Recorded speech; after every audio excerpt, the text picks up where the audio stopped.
kaum muslimin wal muslimat rahimakumullah, ingat ieu teh engke jaga Baduy bakal jadi Kabupaten Baduy. Tambah kabupaten kedua Kabupaten Cigelis. Kabupaten katilu bakalna Kabupaten Gunung Kencana.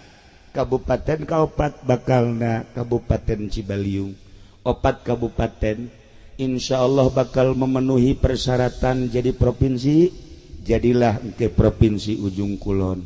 Bakal aya Kodam Jaya 35. Tidinya bakal ngebentuk Banten 2. Ulah kaget engke bakal terjadi seperti eta. Iraha eta di mana geus timbul riwayat Syekh Yusuf anu nyaritakeun baheula teh dek ditumbangkeun Baduy teh. Ulah cek Syekh Yusuf. Kabeh kaget kunaon make jeung diulah. Keuna nyarahoeun orang Banten bahwa di urang teh aya orang purbakala. Mun di Amerika aya Indian, lamun di Kalimantan aya Eskimo, lamun aya Dayak, lamun di Garut aya orang Padukuhan, lamun di Banten aya orang Baduy.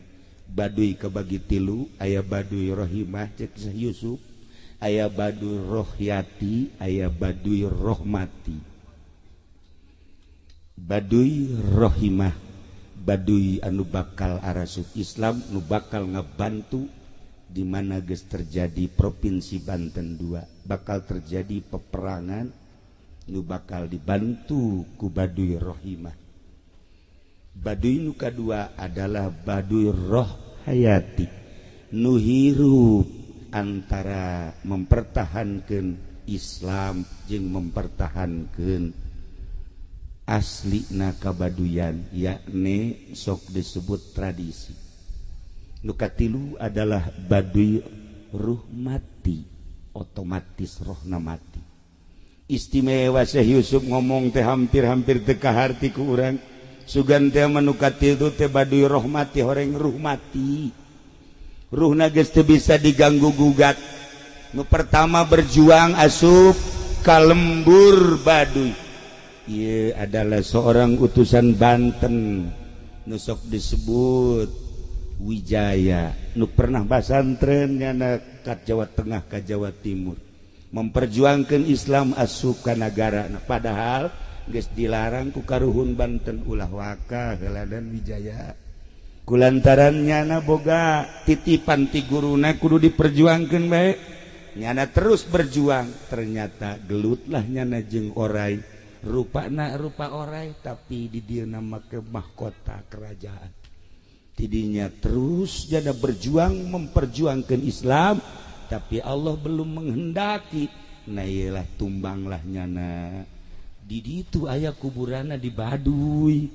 Maka orang dia kudu menghargai jeung menghormati sebab nyana pejuang Islam.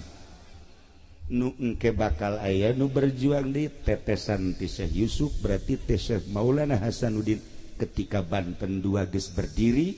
Lamun urang geus aya ngadenge Kodam 35 Banten 2 Ujung Kulon kakarak bakal timbul tetesan Syekh Yusuf nu nyana nyekelan wasiat Maulana Hasanuddin ketika Banten 2 geus berdiri. Lamun urang geus aya ngadenge Kodam 35 Banten 2 Ujung Kulon kakarak bakal timbul tetesan Syekh Yusuf nu nyana nyekelan wasiat.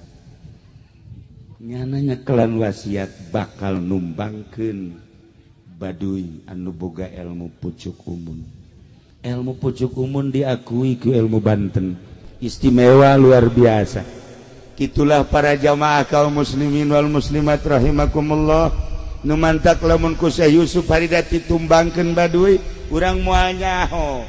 Kos kumaha bentuk Baduy, kos kumaha nu asli, kos kumaha anu di kakina, kos kumaha anu patengahanana, jeung naon anu dilaksanakeun anak urang lamun nyaritakeun Baduy, masyaallah karim. Horenganan penuh ku unik-unik. Nyaritakeun tentang Baduy aya di ilmu thariqah. Moal kaluar ti ilmu thariqah Banten. ngabeberkeun tentang perjuangan Islam di Banten nu bakal diteruskeun engke lawanna rupa-rupa aya 3 lawan engke bakalna salah satu baduy rohimah nu bakal babarengan jeung urang berjuang numbangkeun baduy eta. Kitulah para jamaah kaum muslimin wal muslimat rahimakumullah. Luar biasa, percaya tuh percaya nyanggakeun sadaya-daya. Hanya jelema-jelema petapa lah anu nyaho kana lalakon seperti eta. Insyaallah engke bakal bukti. Sejarah jalan ka dieu ge memeh dibangun, ulah bener mah geus nyaritakeun 5 tahun memeh jalan dibangun. Waktu kula jaritakeun ke bakal aya jalan ka Citorek dirage. Engke bakal aya jalan dipaksakeun ka Baduy. Ketika jalan eta geus aya walaupun kukumaha tetep bakal aya gerage ngan kazamanan jeung henteu lain urusan urang. Seputar sejarah ketorikohan Banten, perjuangan Banten masih terus sebab kerajaan Banten secara zahir aya walaupun encan diakui secara batin mah terus-terusan encan tumbang kerajaan Banten ulah dikira Banten tumbang. Engke bakal aya Banten 2 seperti tadi nu dicaritakeunana. Urang lamun nyaritakeun kos kitu sakumaha kolot-kolot urang baheula nyarita. Lamun kolot urang nyarita ke anu kupas amat.